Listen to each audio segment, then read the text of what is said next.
أعوذ بالله من الشيطان الرجيم بسم الله الرحمن الرحيم والصلاة والسلام على أشرف الأنبياء والمرسلين وعلى آله وأصحابه أجمعين ببركة مولانا الشيخ سيدي محمد فوزي الكركالي قدس الله سره. On revient sur un cours Mudhakara qu'avait donné Sayyidina Cheikh et cette traité, donc c'était pour terminer au sujet de la Nasiya. Donc, Sayyidina Cheikh disait à cette fin du cours, il disait qu'il y avait certains versets du Coran qu'il aimait particulièrement.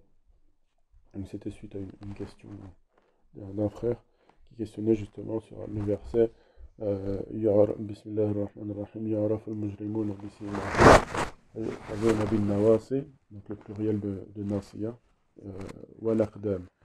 Donc ce jour-là, les criminels seront reconnus au trait de leur visage et ils seront saisis par le nasiya, c'est-à-dire par ce toupet, ainsi que par les pieds.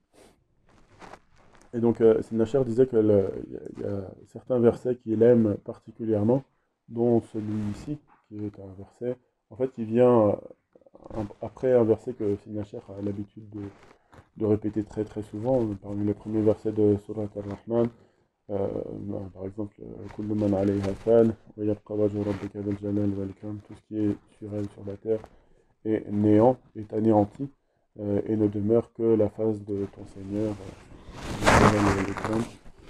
après ça, après le verset que Sayyidina Cheikh disait qu'il aimait particulièrement, c'était فَإِذَا انشَقَّتِ السَّمَاءُ فَكَانَتْ وَرْدَةً كَالدِّهَانِ. Et lorsque le ciel se fendra et sera-t-elle une rose écarlate. Et en fait, il expliquait, donc ces versets que Sayyidina Cheikh aime particulièrement, ce sont les versets que tout simplement qu'il répète dans tous ses cours. Comme il disait par exemple le verset de la lumière, le verset numéro 35 de Surat An-Nur, qui est Allahu Nur as-samawati wal ard. Allah est la lumière des cieux et de la terre, c'est un verset qu'il répète pratiquement tous les jours. Et donc il donne un tafsir auquel il se réfère pratiquement à chaque fois qu'il parle, dans tous ses cours. Et en fait, donc il a écrit un livre, on sait tous qu'il a écrit un livre, Sayyidina Cheikh, le Mahajjat al-Bayda, donc la voie blanche. Et dans ce livre, il fait le tafsir des 36 versets du Coran dans lequel est mentionné le mot Nour, donc le mot lumière.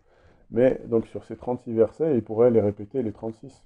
Mais non, c'est toujours sur Ayat Nour, donc Allahu Nour as-samawati wal ard, qu'il va insister plus que sur tous les autres. Et donc ça, c'est ce qui montre qu'il y a certains versets qui sont ceux que les cheikhs aiment plus. Et ça ne veut pas dire évidemment que Sayyidina Cheikh n'aime pas les autres versets, mais ceux-là, il les aime parce que mais ces versets, il les aime particulièrement parce qu'en fait, il aime se référer à eux parce que leurs tafsirs sont des versets qui sont explicites, qui sont faciles à comprendre, et dont le tafsir est lui-même explicite, c'est-à-dire c'est du bon sens. Et c'est facile de les expliquer. Et c'est facile à l'auditoire, quel que soit son niveau d'études, son niveau intellectuel, son niveau de quoi que ce soit, il comprend directement le marceau, ce qui est voulu, le sens voulu par le verset et le sens qui en découle dans le tafsir. Et donc parmi ces versets qui sont clairs comme de l'eau de roche, donc il y a ce verset donc, qui vient un peu avant le verset dont on parle, donc le verset qui dit que donc les criminels seront connus au trait de leur visage et ils seront saisis par le nasiya et par les pieds. Donc un peu avant, il y a ce verset donc lorsque le ciel se fendra et sera-t-elle une rose écarlate. Donc ici, lorsque le ciel se fendra, on sait, donc c'est ce qu'on avait expliqué dans les cours précédents, que le ciel, ça renvoie dans le haqiqa, dans la science du tasawwuf, ça renvoie à la synthèse. Quand on parle du ciel, il faut comprendre, nous, en tant que lecteurs du Coran, il faut comprendre dès qu'on voit le mot ciel que ça renvoie à la synthèse, la réunion de tous les noms, de tous les Asma Allah al-Husna. Donc le ciel, c'est la première lecture, ça renvoie à la première lecture du nom divin, du nom Allah, l'ism Allah, et c'est concrètement le Ha al-Hawiya, c'est la lettre Ha de l'ism al-Jalal. Et lorsque ce ciel s'ouvre, eh bien, il devient, conformément au verset, il devient telle une rose écarlate. Et donc lorsque tu vois une rose, quand tu considères une rose, la rose, elle a des pétales, elle a une tige, c'est-à-dire un saq, c'est ça le saq, en référence au ou dans d'autres hadiths, le prophète sallallahu alayhi wa sallam désigne cette tige comme étant hablullah, le habl al-mamdoud, lorsqu'il dit je vous ai laissé deux choses, si vous vous y accrochez, vous ne vous perdrez pas avec moi. Kitabullah, qui est le livre d'Allah, qui est tel hablun mamdoud min as-sama'i ila al-ard, donc qui est tel une corde tendue depuis le ciel vers la terre. Donc c'est ça la tige de cette rose, et c'est ça le saq, donc qu'on traduit par le tibia. Et donc voilà, donc ce ciel est une rose, et lorsque l'abeille veut aller butiner dans une fleur en général, ou dans une rose en l'occurrence, où est-ce qu'elle va aller? Elle ne va pas aller s'attarder, perdre son temps sur les pétales, ni sur la tige, ni sur quoi que ce soit d'autre que al-markaz, donc le centre de la rose, toujours. Parce que c'est là qu'on tire le nectar, donc le fruit, que se trouve le profit de la rose elle-même. Quant à celui qui reste là à contempler la fleur, ou la beauté de la fleur, à savourer, à essayer de savourer profiter de la beauté du spectacle, celui-là, il ne reste en vérité absorbé que par les apparences, et donc de toute évidence, celui qui veut profiter, celui qui veut tirer le nectar, celui qui veut goûter, celui qui veut sortir une science, extraire une science de cette fleur, eh bien, il doit toujours se diriger vers le markaz, vers le centre. Et donc c'est au centre du Ha que se trouve, que tu dois chercher le flux divin, que tu dois chercher ce qu'on appelle al-warid. Donc al-warid, c'est ce que tu prends, ce que tu es censé prendre pendant ton wird. Et al-warid, c'est ce flux divin.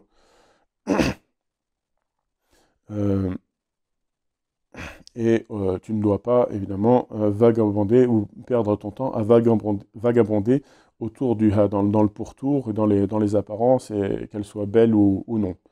Donc voilà pourquoi, dès lors que le disciple dit au cheikh qu'il voit le mishkat, qu'il voit, concrètement, qu'il voit un cercle, eh bien, le cheikh lui répond qu'il doit rentrer, qu'il doit chercher à rentrer dans le cercle. Rentrer, c'est-à-dire rentrer au centre du cercle.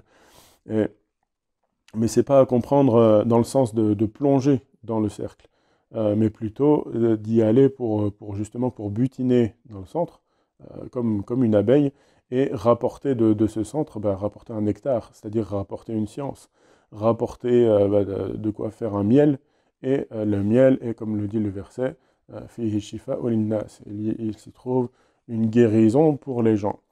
Et la guérison, c'est pas une guérison qui vient uniquement, exclusivement de l'ism shafi, donc le nom d'Allah, celui qui guérit, mais c'est une guérison qui vient de l'ensemble des Asma Allah al-Husna. Donc le problème du mourid, le problème du disciple dans cette tariqa, c'est qu'il se lasse, ils finissent toujours par se lasser de cet exercice de rentrer, de faire l'effort de rentrer dans le Ha. Parce que ça devient pour lui comme une routine, et au final, il finit malheureusement par se détourner de ce travail. Alors qu'au contraire, c'est quelque chose qu'il doit faire et sur lequel il doit travailler à chaque instant de sa vie, à chaque instant, chaque seconde, et à chaque battement de paupières. C'est pas seulement quelque chose qu'il devrait avoir l'habitude ou chercher à faire pendant son wird, donc 2 fois par jour.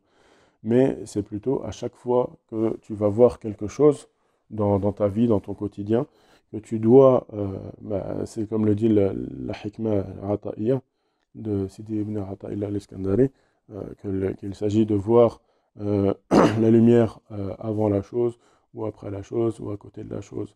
Et si tu ne fais pas ça, eh ben, tu es certes voilé et tu es privé de la grâce divine.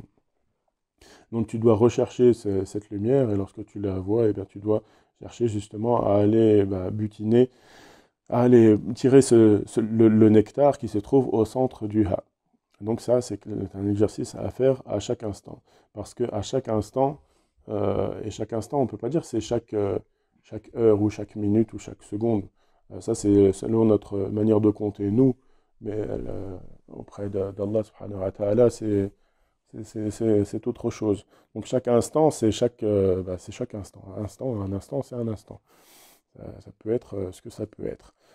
Mais à chaque instant, il faut savoir qu'il y a un nom différent qui est établi dans la Arshiya, c'est-à-dire dans le Ha, et qui devient donc le sultan des Asma.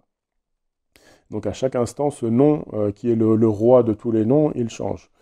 Et donc lorsque toi, tu entres dans la Mishkat, quand tu rentres dans ce cercle, et que tu nages et que tu vas butiner dans le centre, eh bien, en vérité, c'est comme si tu avais visité le Malikul Asma, tu as visité le sultan des noms d'Allah qui sont, c'est-à-dire qui régissent bah, en vérité tout ce qui est dans le monde, dans cet univers, puisque cet univers ne sont que les manifestations ou les reflets ou les athar de Asma Allah al-Husna.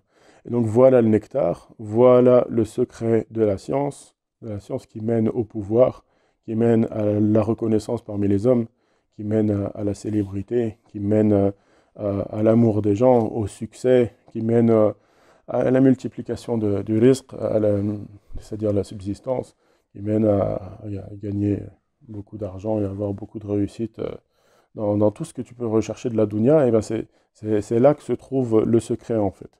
Et c'est comme ça que ça s'obtient. Et c'est pas d'autre manière. Parce qu'en petite parenthèse, c'est quelque chose qui devient en ce moment à la mode avec bah, les réseaux sociaux, etc. On parle beaucoup de gens qui vont rechercher ce genre de réussite dans la dunya en faisant appel. Bah, la suite, c'est des chers, il dit, c'est pas, il ne s'agit pas de faire appel à Harut. Et Harut, concrètement, c'est Harut ou Marut, c'est les deux anges qui ont été descendus sur terre et qui ont été éprouvés par cela et dont le rôle a été d'enseigner la sorcellerie aux gens sur la terre. Donc c'est pas, il ne s'agit pas de faire appel à Harut, donc à cet ange, c'est-à-dire de faire appel à cette science de la sorcellerie pour arriver à tes fins et pour gagner la célébrité et pour gagner, voilà, c'est ça la reconnaissance parmi les hommes, l'amour des gens, le succès, le risque, etc. Donc c'est par ce travail-là, c'est pas par cette sorcellerie, mais c'est plutôt par ce travail de revenir, de faire l'effort de toujours revenir au centre du Ha, au centre de le Mishkat, pour être en lien à chaque instant avec le nom qui dirige tous les noms. Et si tu es en lien avec le nom qui dirige tous les noms, eh ben, tu es tu es le maître c'est-à-dire tu as les fils de la Qudra qui deviennent du coup, tu as la maîtrise de toutes ces choses et du coup tu fais et tu agis par la volonté d'Allah et tout te réussit quoi. Donc lorsque tu rentres dans le Mishkat, tu te diriges vers le Markaz, donc le centre, et lorsque tu fais cela, lorsque tu parviens à cet exercice, lorsque tu arrives au bout, lorsque tu le réussis, en rentrant dans le centre, dans le Markaz, eh bien lorsque tu en ressors forcément avec un verset, ou avec un hadith, ou avec une science, avec un secret, avec une sagesse, avec quelque chose. Et c'est ça le nectar dont on parle ici. Si tu es une abeille, donc l'abeille, lorsqu'elle va dans une fleur, elle en retire toujours un bienfait, un bénéfice. Et ça, c'est quelque chose, c'est Nacher, il dit, c'est obligé, c'est obligatoire, et il ne peut pas en être autrement. Excepté si l'abeille qui va chercher ça est une abeille qui n'est bonne à rien. Et l'abeille qui n'est bonne à rien, c'est l'abeille, c'est le bourdon, c'est l'abeille mâle. Et cette abeille mâle, effectivement, elle est capable de rien. Même pour se nourrir, elle n'est pas capable de se nourrir sans les ouvrières, sans les abeilles de la ruche. Euh, donc alors, aller butiner et rapporter quelque chose qui soit bénéfique à la ruche, c'est encore moins. Et donc, le disciple, il se doit de vouloir être justement une abeille travailleuse. Et une abeille travailleuse, c'est une abeille qui va accomplir le dhikr dans un cycle de lune complet. C'est-à-dire un cycle de 15 jours, comme on avait vu. Le cycle de la lune, elle apparaît, donc le premier croissant, le croissant du début de la lune, apparaît au jour 1 et la lune devient pleine les 13, 14 et 15. Donc ce cycle complet de la lune, ça correspond à 15 jours qui correspondent aux 15 à Qawasim al-Qur'an, donc les 14 lettres de l'alphabet arabe par lesquelles Allah Ta'ala jure au début de certaines sourates du Coran. Euh, Et donc tu complètes ce cycle de la lune à l'instar de l'abeille, puisque l'abeille, il en est de même pour elle, c'est-à-dire que euh, lorsqu'elle est dans l'alvéole, à l'état de larve, eh bien elle reste pendant 15 jours à se préparer justement pour naître, pour se transformer, devenir une abeille, et justement pouvoir devenir profitable à la ruche, et c'est-à-dire concrètement aller dans la fleur, au centre de la fleur, et rapporter de quoi produire ce miel qui est une guérison pour les gens. Et donc c'est ainsi pour toi, lorsque tu auras complété ces 15 jours et que ce sera complété pour toi le Qamal al-Badr, donc la pleine lune, et bien à ce moment-là, tu seras apte à entrer et à nager dans cette lune et à en tirer, en rapporter le nectar. Donc le nectar qui est, comme on l'a dit, un verset ou un hadith ou une compréhension ou une sagesse ou une science ou un secret, le muhim, tu reviendras forcément avec quelque chose. Donc le verset فَإِذَا انشَقَّتِ السَّمَاءُ فَكَانَتْ وَرْدَةً كَالدِّهَانِ, donc lorsque le ciel se fendra et que tu nageras dans ce ciel, parce que c'est pas le tout qu'il se fonde, c'est que toi tu agisses, tu fasses quelque chose. Et donc, lorsque tu nageras dans ce ciel qui se sera fendu, c'est-à-dire un isme, un nom divin d'entre l'Asma al-Husna t'accueillera, et ce nom qui t'accueillera, ce sera le sultan, le souverain, le malik, le roi, le seigneur de tous les noms à ce moment précis.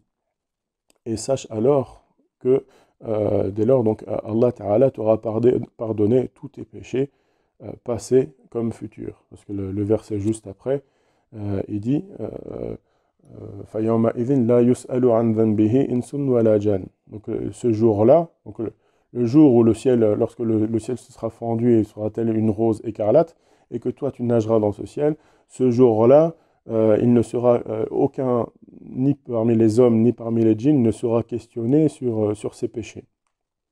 C'est-à-dire que tout aura été pardonné, tout aura été effacé. Et Sidna Cheikh dit, et si tu n'as pas cela, si tu n'as pas cet exercice, si tu n'as pas ce souci et on va dire cette grâce divine de parvenir à cela à chaque instant, eh bien, en vérité, tu n'as rien du tout. Si tu n'es pas parvenu à cela, à nager dans ce ciel après qu'il se soit fendu, eh bien, tu n'as rien du tout.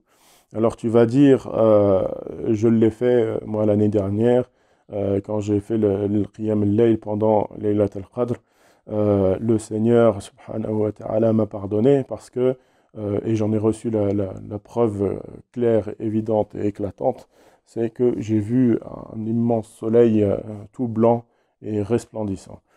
Alors oui, d'accord, effectivement, à ce moment-là, tu as été pardonné de tous tes péchés, mais Nasher est dit depuis un an, que tout ce que tu as fait depuis un an, eh bien, qu'est-ce que...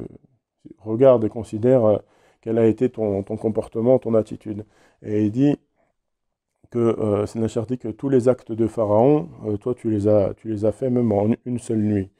Et donc voilà pourquoi ce travail de toujours rentrer, de toujours rechercher le Mishkat et rentrer et essayer de retourner au centre au Merkaz, pour y découvrir et visiter le sultan de l'Asma Allah al-Husna, ça doit être un travail qui est perpétuel, qui s'effectue, qui s'accomplit à chaque instant de ta vie.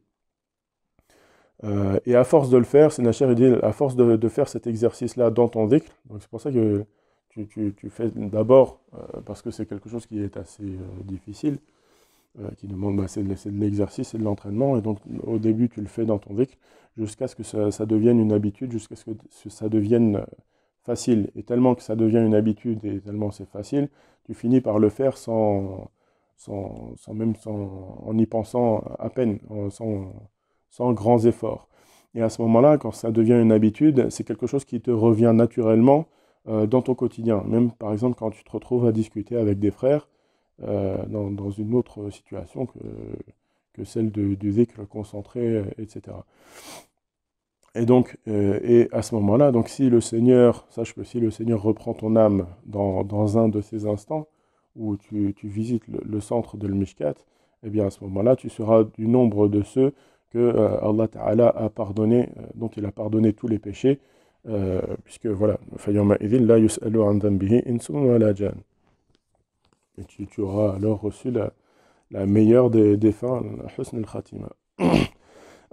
Et le verset d'après, يُعْرَفُ الْمُجْرِمُونَ بِسِيمَاهُمْ فَيُؤْخَذُونَ بِالنَّوَاصِي وَالْأَقْدَامِ. Donc les criminels seront reconnaissables à aux traits apparents, à leurs traits apparents.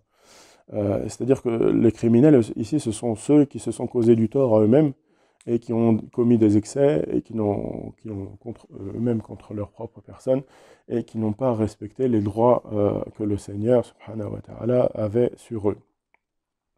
Et c'est Nachar donnait l'exemple du récit de Sidna Moussa, alayhi salam.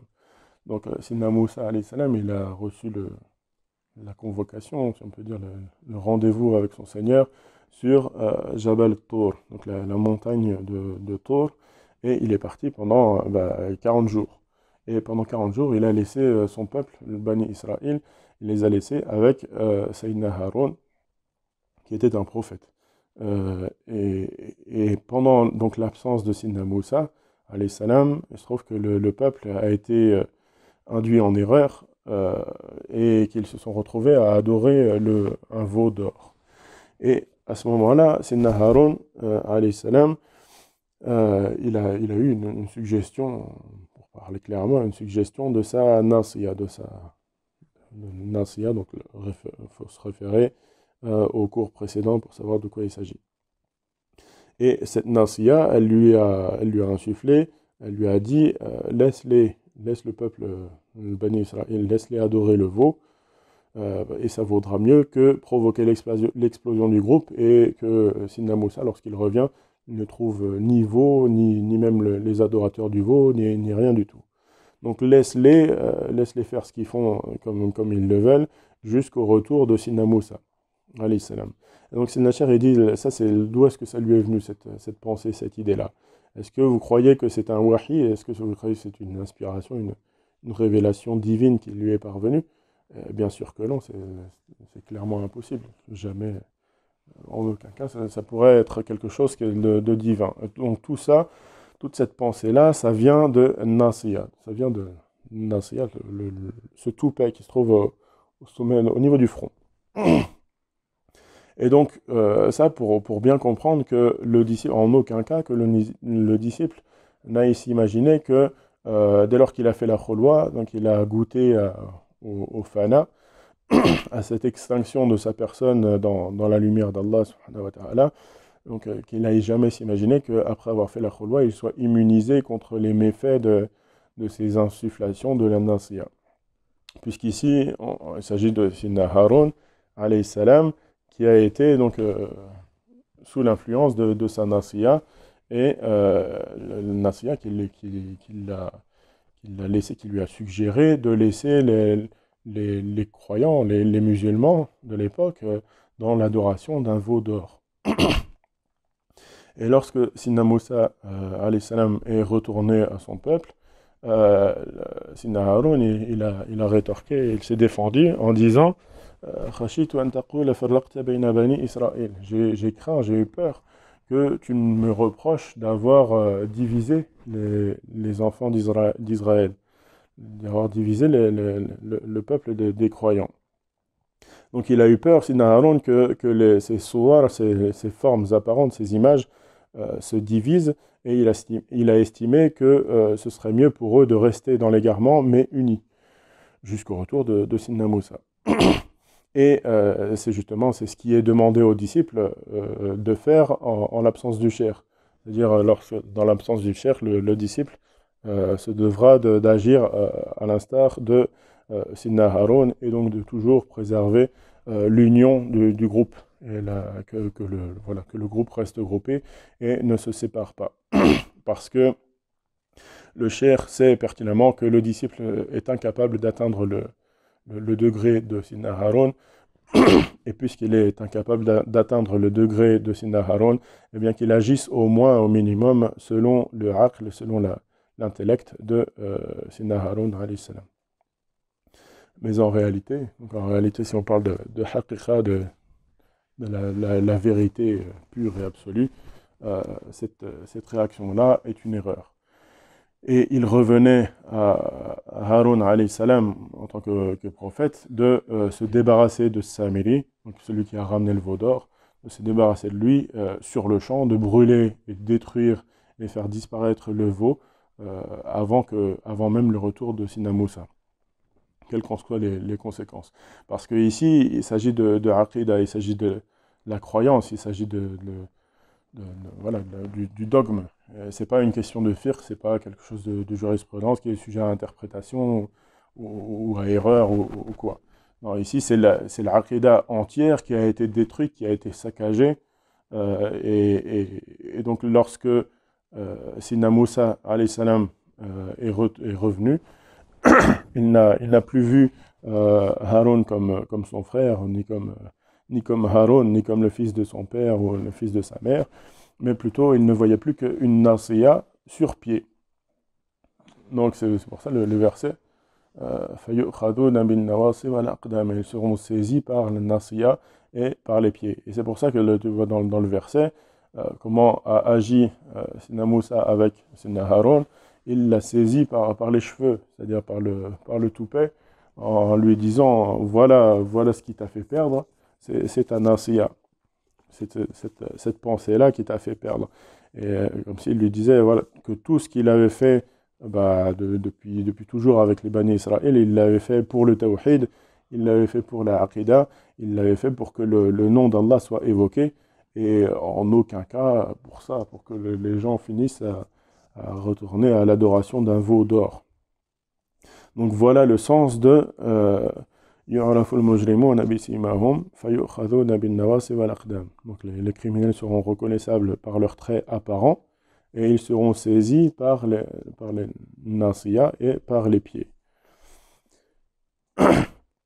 Parce qu'en fait, les pieds ne mènent les gens que là où leur dicte la nasiya, en fait. Comme si les pieds sont l'athar, donc la chose qui fait apparaître de manière concrète ce qui se passe dans la nasiya. Et donc les gens réfléchissent et agissent en fonction de ce qui leur passe par la tête en pensée. Et comme Qarun ou Namrud, et qui sont des gens qui ont tout simplement qui ont possédé tout ce qu'il était possible de posséder sur la terre.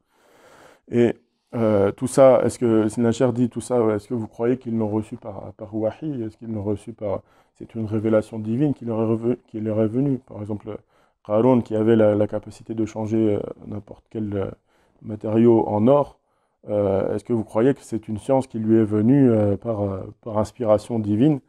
La réponse c'est non, c'est que tout ça, ce n'est que de la réflexion de l'intellect, de réflexion pas de l'intellect, mais qui provient de Nasiya.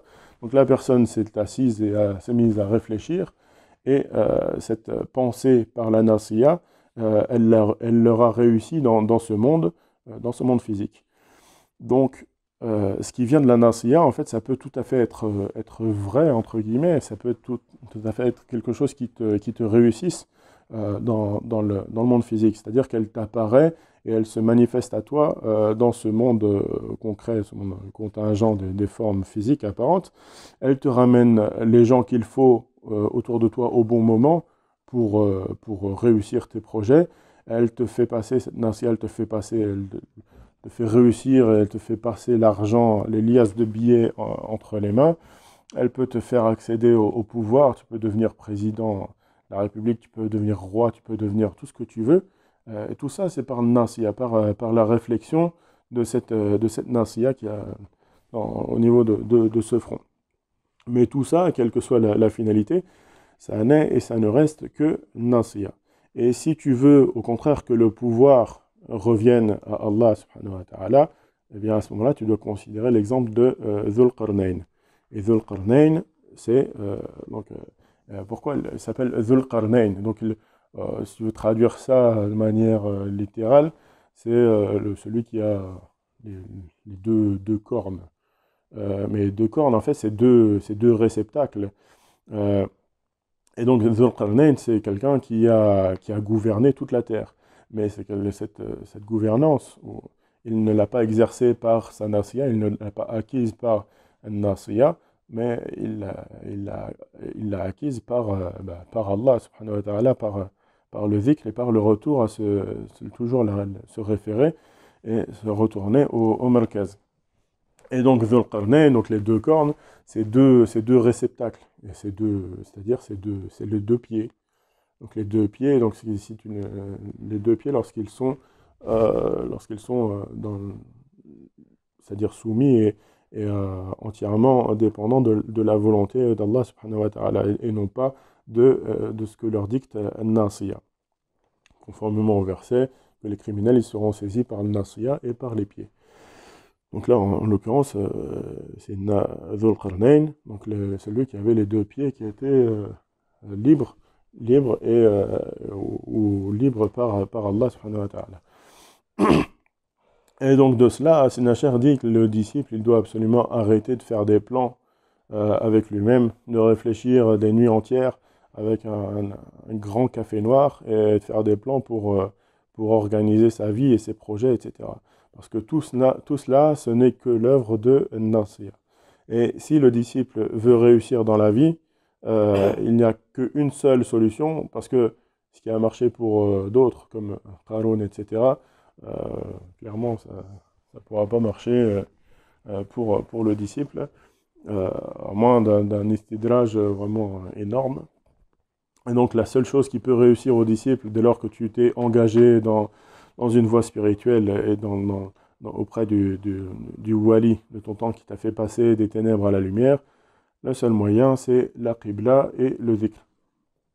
Et lorsque tu fais du dhikr dirigé vers la qibla, tu ne dois penser qu'à une seule et unique chose, c'est remplir ton cœur de lumière. Il n'y a absolument rien d'autre.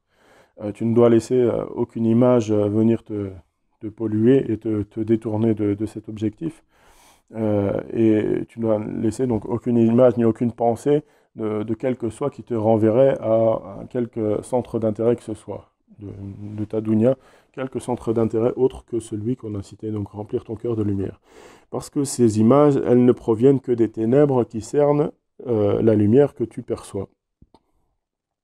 Et donc lorsque cette lumière s'allume et lorsqu'elle brille, qu'elle scintille, c'est à ce moment-là qu'apparaissent les images donc qui se trouvent dans les ténèbres qui cernent cette lumière que tu vois. Donc ces images que tu vois, tu ne les vois en vérité que par les rayons de la lumière du Seigneur. Et si tu t'attardes sur les images, eh ben, tu te détournes finalement de l'objectif qui est ce qui fait apparaître ces images. Et si tu comprenais que toutes ces formes ne sont que néant, et que seule demeure seule demeure la face de ton Seigneur Dhul Jalali wal Ikram, et bien à ce moment-là tu accéderais à l'apaisement, tu vivrais et tu réaliserais l'apaisement véritable. Donc peu importe l'image, quelle que soit l'image que tu vois, la seule chose qui doit t'intéresser, et tu dois effacer cette image, ou tu dois te concentrer et toujours revenir vers la quête, la recherche de l'astre de grand éclat, le Kawkab ad-Durri.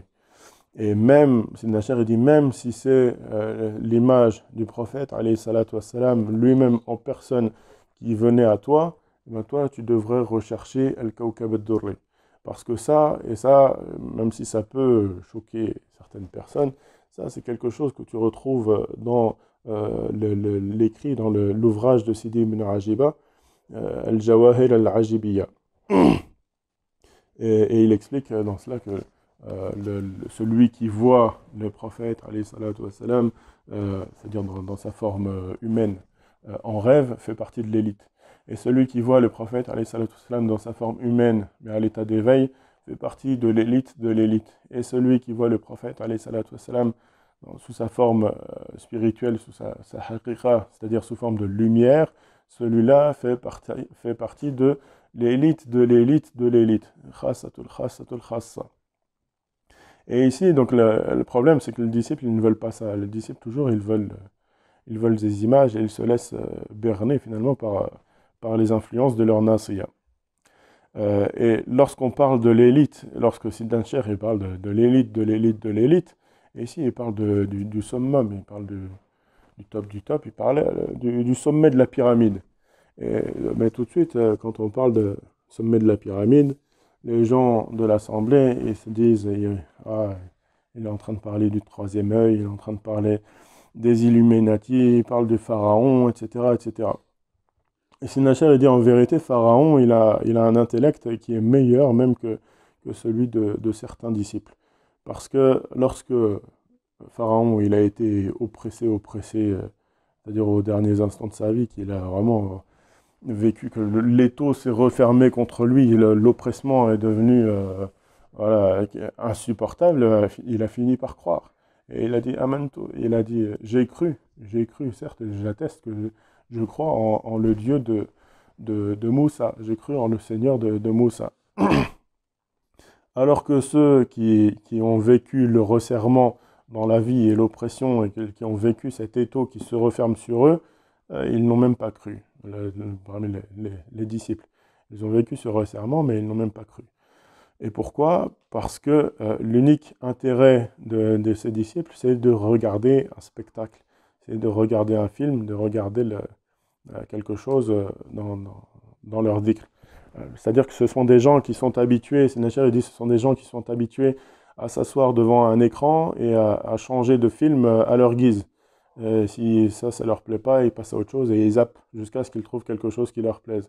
Et ceux-là, en vérité, s'ils font du dhikr, c'est uniquement pour voir des films, pour regarder un spectacle.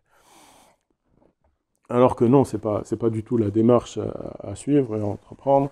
Tu dois rechercher la haqiqa et tu dois rechercher la lumière du Seigneur, subhanahu azza wa jal. Et ce qui est absolument incroyable, ce que Sidna Cheikh dit, ce qui est incroyable, c'est qu'au final, celui qui voit la lumière, il la mésestime, il ne lui accorde pas d'importance, et il considère que c'est quelque chose de normal, que c'est banal, que ça devient même banal pour lui.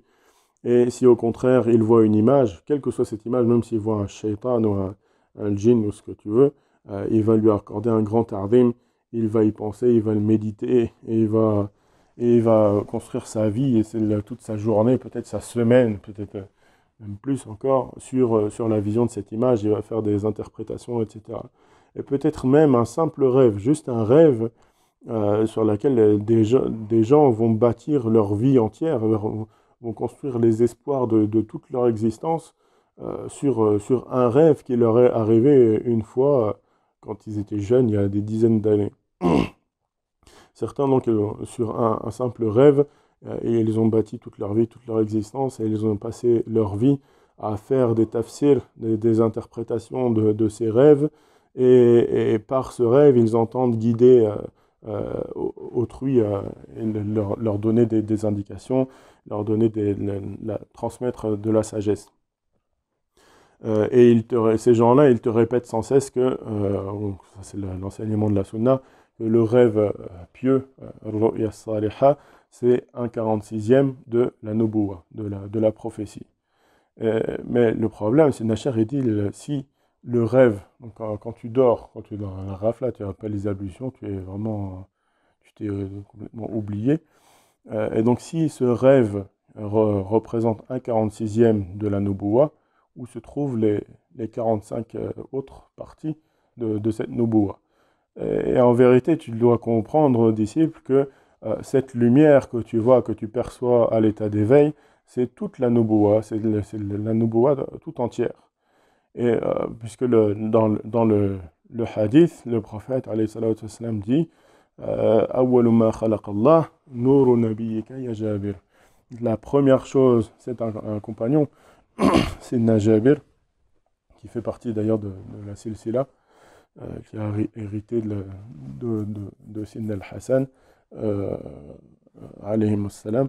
Et donc, il demanda au prophète alayhi salam quel était ce que Allah Ta'ala avait créé en premier. Et le prophète sallallahu alayhi wa sallam lui a répondu, la première chose que Allah créa, c'est la lumière de ton prophète, ya Jabir. Et il n'a pas répondu, c'est la lumière de votre prophète, à vous tous. Non, il a dit de ton prophète, ya Jabir, comme si c'était quelque chose qui s'adressait à Sidna Jabir, à défaut de tous les autres. Donc ça renvoie justement, parce que Sidna Jabir, il avait cette connaissance, et il avait de toute évidence, il avait cette vision de la lumière de la Nubuwa, qui est la Nubuwa tout entière.